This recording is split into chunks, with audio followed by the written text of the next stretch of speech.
Hello friends, welcome to my channel রিমিস foodie চ্যানেলে তোমাদের সবাইকে স্বাগতম। আজকে আমি আবার একটি নতুন রেসিপি নিয়ে চলে এসেছি তোমাদের কাছে। আজকে বানাবো আমি সেমাইয়ের পায়েস। অনেকে সেমাই বলে, অনেকে সিমই বলে, যাই হোক জিনিসটা একই। তো ওটারই আমি আজকে পায়েস বানাবো। তো ওটার জন্য আমার লাগছে সেমাই।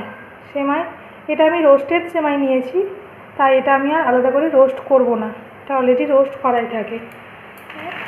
এই দেখো, এটা হচ্ছে রোস্টেড সেমাই।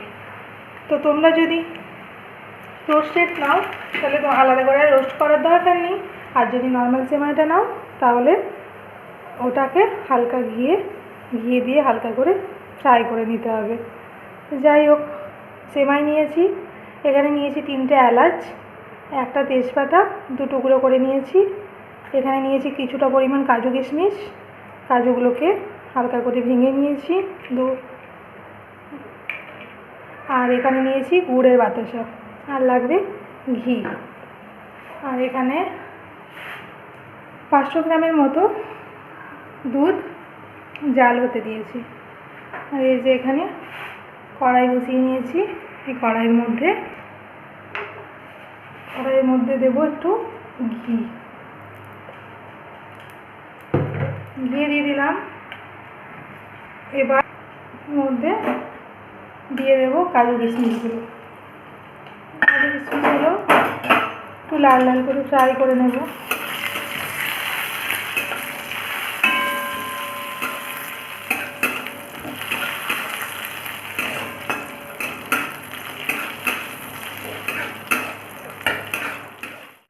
দেখতে পাচ্ছ কাজু কিশমিশগুলো আমি ফ্রাই করে নিয়েছি। এবার এগুলো তুলে রেখে দেবো। দেখো কাজু কিশমিশগুলো ফ্রাই করে তুলে নিয়েছি। এই দেখে দেখো দুধ জাল হতে দিয়েছিলাম, দুধটা বেশ ভালো করে ফুটে উঠেছে। এটা আর একটু ভালো করে ফুটিয়ে নেব। আর এর মধ্যে দেব আমি এলাচ, যে 3টে এলাচ রেখেছিলাম 3টে এলাচের মধ্যে দিয়ে দেব। এটা আমি আর গুঁড়ো করলাম না, তোমরা চাইলে কেউ গুঁড়ো করেও দিতে পারো এলাচগুলো। আর এখানে দেব 2টো তেজপাতা।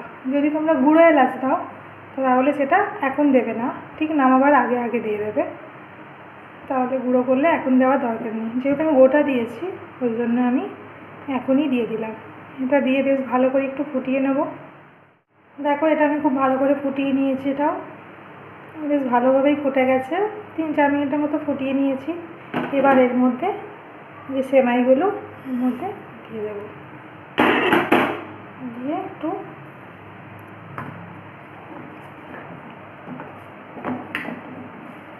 ভালোভাবে নাড়িয়ে দেবো, মিক্স করে দেবো।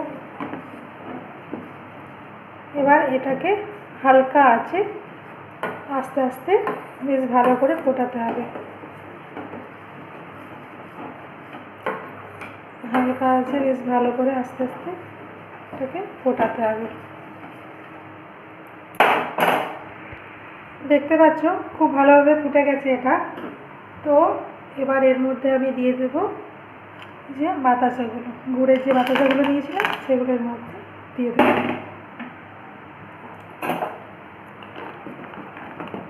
বাতাসা দিয়ে বেশ ভালো করে নাড়িয়ে নেব।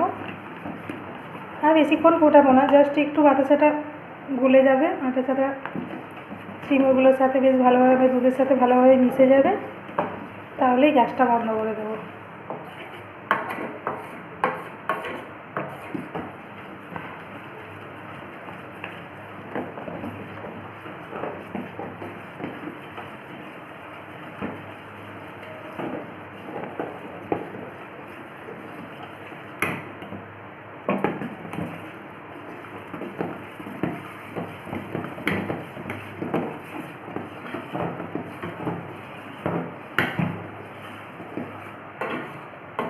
পায়েস যত নাড়বে তত পায়েসের টেস্ট ভালো হবে, তাই সবসময় চেষ্টা করবে পায়েস যখনই পায়েস বানাবে ওভাবে নেড়ে বানানোর।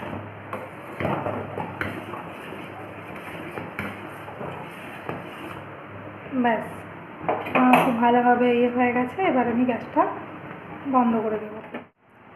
তো তোমরা দেখতেই পাচ্ছ পায়েসটা আমি নামিয়ে নিয়েছি। দেখো পায়েসের থিকনেসটা কি সুন্দর এসেছে। তো এটা আর একটু গাঢ় হবে। এটা আমি কিছুক্ষণ হালকা একটু ঠান্ডা করে নেব। ঠান্ডা করে তারপর আমি ফ্রিজে রেখে দেবো। তো ফ্রিজে মোটামুটি 1-1.5 ঘন্টার মধ্যে ফ্রিজে রেখে দেবো। ফ্রিজ থেকে বের করে তোমাদের আমি দেখাচ্ছি এটা জিনিসটা কেমন হবে। তারপর চলো দেখা হচ্ছে তোমাদের সাথে। আমি ফ্রিজ থেকে বার করে নিয়েছি, চলে এসেছি 1 ঘন্টা পর। আর এই উপর থেকে আমি কাজু কিশমিশ, ভেজে রাখা কাজু কিশমিশগুলো ছড়িয়ে দিয়েছি। এই কাজু কিশমিশগুলো ভেজে দিলে এগুলো যখন খাবার সময় মুখে পড়বে, বেশ ঠান্ডা ঠান্ডাও হয়ে গেছে, ফ্রিজে এখন রাখা ছিল যেহেতু, এবার যখন খাবে তখন খাবার সময় খুব ভালো লাগে খেতে। ওই জন্য কাজু কিশমিশগুলো ভেজেই দেয়। যাই হোক, আমার সেমাইয়ের পায়েস একেবারে কমপ্লিট। এখন আমি পরিবেশন করে দিতে পারি। যাই হোক, তোমাদের যদি এই চ্যানেলটা, আমার এই রেসিপিগুলো ভালো লেগে থাকে, আমার এই চ্যানেলটিকে তোমরা সাবস্ক্রাইব করে দিও এবং পাশে থাকা বেল আইকনটি বাজিয়ে দিও, লাইক করে দিও একটা। আর তাহলে তোমরা এই সুন্দর সুন্দর রেসিপি বাড়িতে বসেই পেয়ে যাবে। Thanks for watching. টাটা।